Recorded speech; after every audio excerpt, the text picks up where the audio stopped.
AYO EDEBIRI'S once said, I love movies, I love watching movies. and so true, so same, so me. And that's what we were doing. Or that's what we already did. Okay, yeah. Hey, how y'all doing? So as you can tell by the title of this video, I watched all of AYO EDEBIRI'S Criterion picks, movie picks, and yeah, now we're gonna talk about them. I've had this video for like a really long time, months upon months upon months. She literally did the video, I think like 5 months ago at this point, and when it happened, I was like, oh, I want to do this as a video idea. She had like 7 movies that she picked out, and I was like, oh, I want to watch them all and then talk about them for a video. And yeah, then months have passed, and here we are now, me finally doing this video. It was a lot of like in and out. Like I would watch one of the movies, then I wouldn't watch another one for like a month, and then I watch another one of the movies, and then weeks would pass, and I'm like, okay, let me not do this video, let me do this video. And here we are now, me doing this video because I finally, months later, watched all 7 of these freaking movies, and now I'm ready to talk about them. Have my notes down here. And then also it was today when I found out that this video idea has already been done.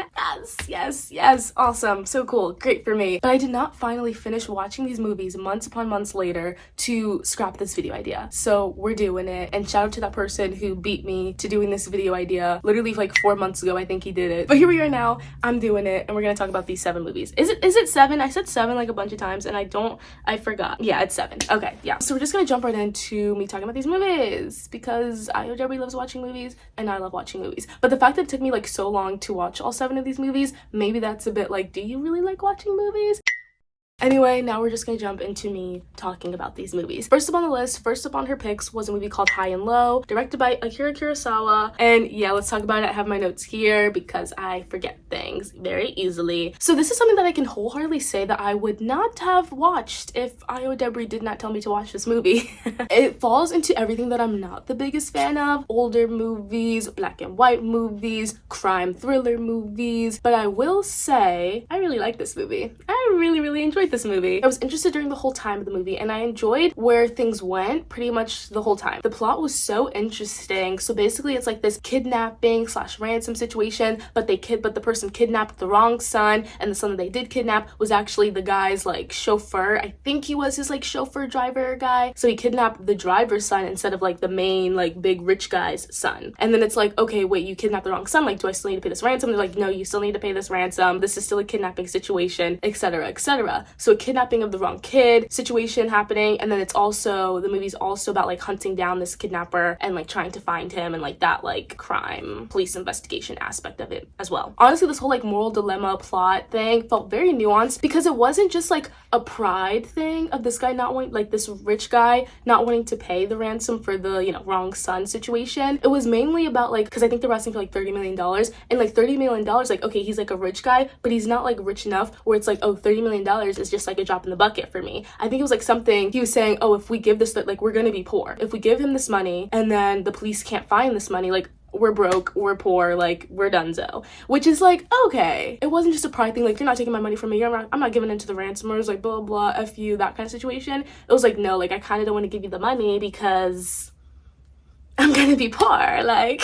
So that aspect of it made it very interesting because my initial thought was like, okay, rich guy, just pay the $30 million. Like, I know it's not your son, but like, let's be a good person here. But then it's like, oh wait, if you give away this money and the police can't, you know, get it back for you, that does kind of suck. That does kind of suck, and this isn't your kid. But, you know, it was a lot of back and forth. It was a very, like, that's a very good plot, honestly, and the way it was executed, very good. Like, I was kind of contemplating, like, should he give the money or should he save this kid? You should save the kid. Wait, but then you're gonna be poor. And I don't want to spoil too much, so I'm not going to go like super deep into like what side he chooses and like if they find the kidnapper, if they, when they, will they, won't they? You know, I'm not going to go too deep into it. So anyway, during one part of the Criterion vid, Miss EDEBIRI is like, the blocking in this is like so amazing, and I completely agree with her. The blocking in this is absolutely like magnificent. You see everyone's reactions and emotions to things, and it makes the shots 1,000 times more interesting because you're playing with depth in such a cool way. And I swear movies aren't doing it like this anymore. Movies aren't doing it like this anymore. They're not playing with depth as cool as Akira Kurosawa. I think I said that correctly. As much as my man director in this and also the cinematographer in this. I think there's two. I see two on Google right here. There's two guys listed. As much as the director and the cinematographers of this movie played with depth, had really cool blocking shots, and just did what they needed to freaking do. And then it also made me think, because this movie is from 1963, so then I was thinking, I was like, okay, wait, maybe there weren't a lot of cameras they had to like work with, so they really had to like, if there was a shot where it's like, okay, this person's talking but we want to know like what this person's looking like, we can't like cut to a shot of like this person's reaction to something, we just have this one camera, so we need to work with like this happening, and also but we want to see this person's reaction. You know what I mean? I'm not a film history major. I didn't major in film history. I took one film history class in college. And did it really tell me anything? No, I don't think I showed up a lot to that class, actually. But, I don't know, that's just like an interesting like thought. I didn't look it up. I could probably fact check that. Am I going to? No. But I just wonder if it's because they had like one camera, like very minimal cameras, so they had to like, you know, do as much as they could with like the minimal cameras that they had. If that is the case, they did what they needed to do with those minimal cameras that they had, honestly. They served. They served, director, cinematographer. You guys served in this. Thank you. Hot detective. Hot detective. There's a hot detective in this. I repeat, hot detective. Is there more that I need to say?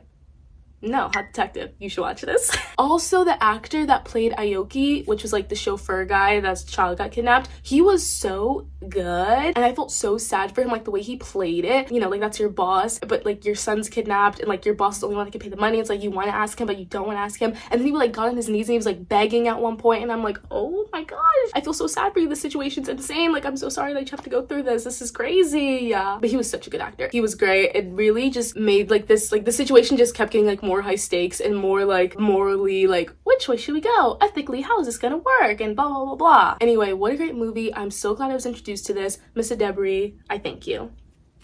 Alright, on to the next one. Next up on the list of her picks was Charade. This is actually the first Audrey Hepburn movie I've seen. Maybe that's blasphemy to say, but like I just said, I'm not really a person that is super intrigued with like watching older movies. So is that surprising that I've not watched any other Audrey Hepburn movies? Probably not in that case. So this movie is another one that's from 1963, and like a quick basic synopsis, whatever of it. It's kind of like a heisty vibe. So like there's Miss Audrey Hepburn, and then like she has a husband, and then she was like on a little vacation, and then she came back to France where her and her husband live. And then suddenly like her apartment's empty, the husband's gone, apparently he was murdered, and now it's like a situation of like people trying to murder her because they think like she has like big money, like she's hiding some money, and like these people are trying to come for her and like steal the money that she has, but like she literally does not have anything, and it's a very confusing situation for her because she's like, oh, these people are trying to kill me. I don't have this money that you speak of. Like, my husband doesn't tell me anything. She didn't even like her husband. And then Cary Grant's character, like, she meets him on this, like, little ski trip. And it's just, like, a whole little situation there. And now I'm gonna stop trying to explain this movie before I accidentally spoil something. And let's just talk about my thoughts on it. I felt like I was getting gaslit the entire time. Watching this movie because I didn't know who to trust. But I was quite vigilant. And anytime someone came in that we were, like, supposed to trust, like, there was, like, this cop guy or something, we were, like, supposed to trust him. And I'm like, you know what? I don't trust you. And anytime anyone else knew came on the screen, I was like, I don't trust you. I don't trust you. I don't trust you. And rightfully so, because all of these men sucked. And I will say all men sucked in this movie with like a little asterisk star by it, because there was a French police guy who was actually nice and a good person, and then there was this stamp guy at the end who was so sweet and such a sweet man, and he was awesome. So 2 men out of like the 10 that were served to me in this movie did not suck. Okay, my girl, she was so obsessed with Cary Grant's character in this movie. He had like 7 different names, so I'm just gonna call him Cary Grant. She was so obsessed with him, and I don't think he was like deserving of her being so obsessed with him. Like, it was actually crazy. Like, she wanted him so bad, and I'm just like, he is a man, and he is a man that's been lying to you so much in this. Why do you want him? Girl, he lied to you like 4 times. Why are you still trusting him? Wake up.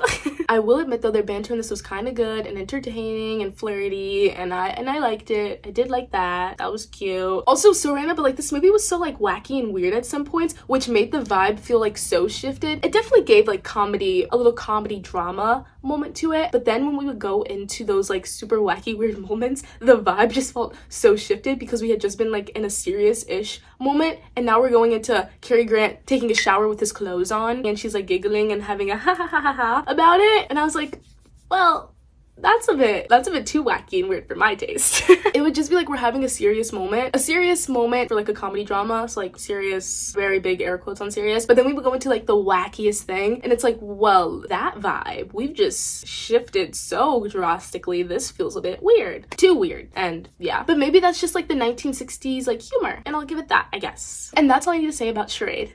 It was okay. Am I glad I watched it? Audrey Hepburn's the prettiest woman ever though, and her outfits were serving down, so that was the best part of this movie, just like watching Audrey Hepburn like exist. Next up on the list on the picks was Bottle Rocket. Boom.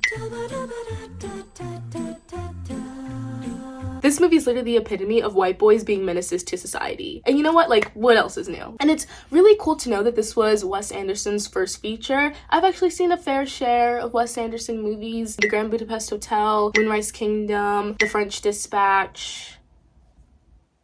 That's it.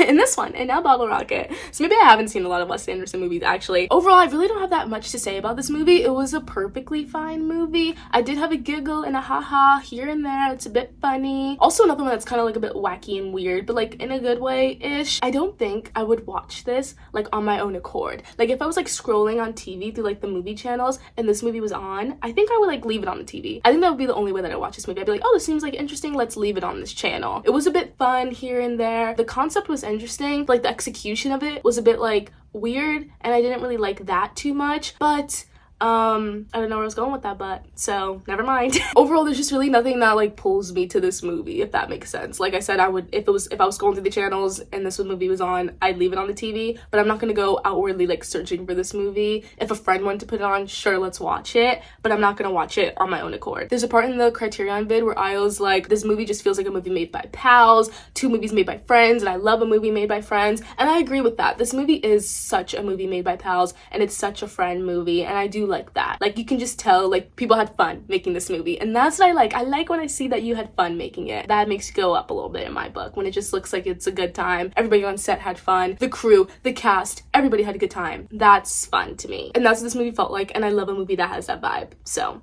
yeah, all I need to say about Bottle Rocket. Very short and sweet. Sorry about it. If you wanted me to say a whole dissertation about Bottle Rocket by Wes Anderson, I don't know what to tell you. I'm sorry. That's all I need to say about this movie. Next up on the list, on the picks, is a movie called Thief from 1981. A nice little thriller action vibe, heisty as well. Honestly, right when I read the synopsis of this movie, I was like, oh my gosh, this is so Barry coded. Barry the TV show. When I had watched this movie, I had just started that show. So I was like, oh my gosh, this is so Barry coded. So it's basically like a guy, a jewelry thief guy, into the heists, etc., but he wants to like make one last big heist and then like get out of the business. He's done. He wants to just have a normal life, wife and kids situation. That's what he wants. So he's like, okay, if I do one more big job, make a nice little chunk of change, and then I can just leave the business. And that's as much as I'm going to say about the synopsis of this movie.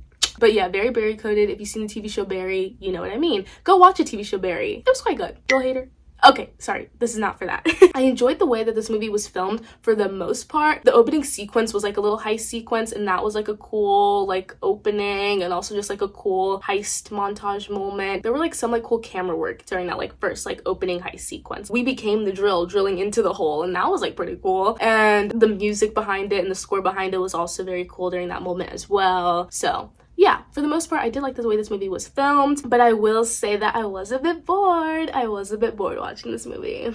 yeah, right. There were some parts of it that I felt like could have been so much more cool, but they weren't. They didn't do what they needed to do to make them cool. Like there was another heist sequence later in the movie, like they do this heist in like Los Angeles, and that could have been such a cool moment, like what they did in that first like opening sequence heist moment, but it wasn't cool at all. And you know, like heists aren't cool, I guess, like generally. It's very like mechanical, and you're just like doing your plan and doing your thing, and it takes time and blah blah blah. Especially this like LA heist that they did. But if you're making a heist movie, you gotta make heists cool looking. There was a part they have to like burn into a safe to like open it, because it's like a specific kind of safe. They can't just like pick the lock kind of situation. I'm probably butchering this like science behind it, but whatever. They basically have to like burn into it, and that whole moment, like they show the entirety of them burning into the safe, and that's like a whole like 2-3 minutes of just watching them like burn into the safe, and it was no score, and it was all just burning sounds. And at one point it felt like I was in science class and history class and like social studies class, and like watching those videos of like welders melting and making stuff. You know what I'm talking about. It felt like that. It basically felt like that. Overall, I didn't really have that much to say about this movie. Like, it just felt like a classic heist vibe.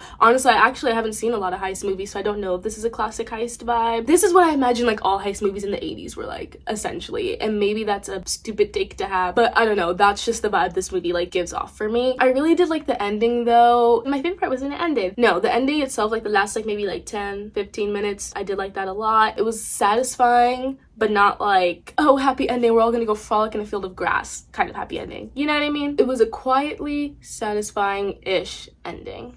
Thank you. Next up on the picks list is The Funeral. We watched The Funeral.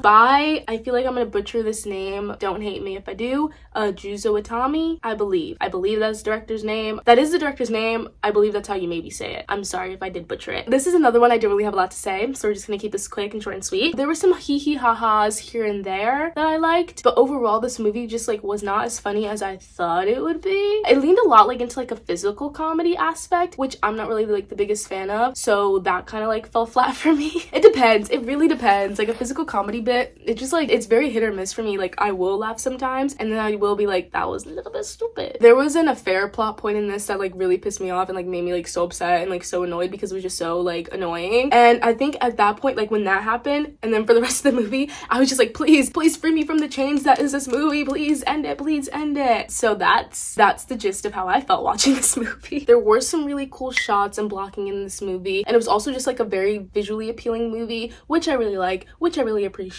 Probably my favorite part about this movie. Overall, I did not hate it, but I did not love it, and that's all I need to say. Also, I think I'm going to try like other movies by this director because I have heard good things about this director. This movie just like wasn't really my vibe, but I think what's the other one? Tampopo. I think that's also by him, and I would want to maybe try that out. This one just wasn't my cup of tea. I'm sorry. Yeah, not much to say, and I'm sorry if The Funeral is your favorite movie of all time ever, but it's not mine, and I'm sorry if that offends you.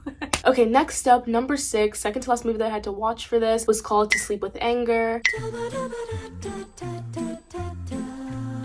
This one was a bit of a weird one, but by the end I came to the conclusion that it was weird in a good way. Weird, non-derogatory kind of a vibe. There were some scene cuts in this that felt so abrupt and like really awkward. It was like the kind of scene cuts where it felt like, was this a TV movie? Where it's like, oh, we're cutting here because we're cutting to commercial kind of vibe. But it wasn't. So there were just some scene cuts that felt really weird and wonky, and I didn't really like that. It felt like very jarring. We're like in this like serious scene and suddenly we just cut to something else. It was scary. Danny Glover was such a freak in this, but in the best way possible. Like he did what he needed to do. He served down and he did what he needed to do with the way he acted in this movie. Freaky man. And Miss Shirley Ralph is the prettiest woman ever. Miss Barbara from Abbott Elementary. My girl. She's so pretty in this, and also her acting is so good in this as well. Probably my favorite person, and I might be biased. I'm probably very biased saying that, but like her acting in this was like very, very good. Literally the aspect of her story this was like the epitome of like hot, smart, successful woman with a loser mid-man. Yeah. Overall though, from the brief quick synopsis that I read about this movie, I expected like so many more bad things to happen in this movie than what did actually end up happening in this movie. I expected like murder after murder, death after death, killing, but like in the way of like killing and manipulation type of vibe, not like a serial killer murder spree horror movie kind of vibe. I don't know, I just expected a lot more murder and death in this, but like not a lot of bad things happen in this. Anyway though, the ending was very bonkers to me, and incoming spoiler warning, you've been warned. I am about to tell you the entire ending of this movie. Skip ahead if you don't want to know, but I just really need to talk about it because it was so bonkers. So basically, Mr. Danny Glover's character slips on some marbles in the kitchen and he dies. Sorry, because just like saying it like that just sounds like really crazy. He trips over some marbles and he dies. Personally, I think he was poisoned, but that was not like outwardly confirmed, so we don't really know. Because Miss Mom in the house and like this other person, they were like, oh, this guy's like evil, like he's evil energy, like he's bad, we need to get rid of him kind of situation. And it's like, oh, you could maybe poison him, but we didn't like nail on head he was poisoned. At least from what I remember, we didn't like nail it on the coffin like he was poisoned. He didn't just trip on these marbles and die. But it also makes sense why you would not like outwardly say it, because that's a crime. So it's better to lean into like, oh, he tripped on these marbles and fell really hard and had a heart attack and died. Essentially, that makes more sense. Anyway though, when the paramedics came to help and like revive him, attempt something, whatever, they're like, oh, he's dead and he was already dead before we came here, so actually we're not gonna take him, the county has to come pick him up. So then they leave his dead body in the kitchen, and it's literally there for like too long. One may say way too long. It's there for so long that people come. They're like, oh, I guess we should call some of his friends and like have them say goodbye to him. And he's just like dead on the kitchen floor. So like, yeah, friends come over. They're like, okay, I guess we're gonna make some food. Friends stay the night. It like goes into the next day. This man is still dead on the floor, sheet covering his head. It's crazy. And then it becomes like a spectacle among the neighbors, and people are like standing outside like, hey, is that dead body still in your kitchen? And the neighbors are just like circling, like looking, like it becomes a huge like spectacle thing. So his dead body is literally just chilling in the kitchen for hours, and then literally until the next day. And in fact, we actually never see when someone comes to pick up this man, because the movie ends before we see that. There's like a neighbor that comes in. It's like, hey, like we know the situation's going on for you guys right now. We set up a picnic down the street. Let's go. And then the movie ends with them going to this like little picnic set up by the neighbors, which is cute. We love a little neighborly, what's the word? Neighborly niceness. That's not the word, but I'm just gonna go with that because I'm tired of talking. This neighborly niceness, nice neighbors. And that's how the movie ends.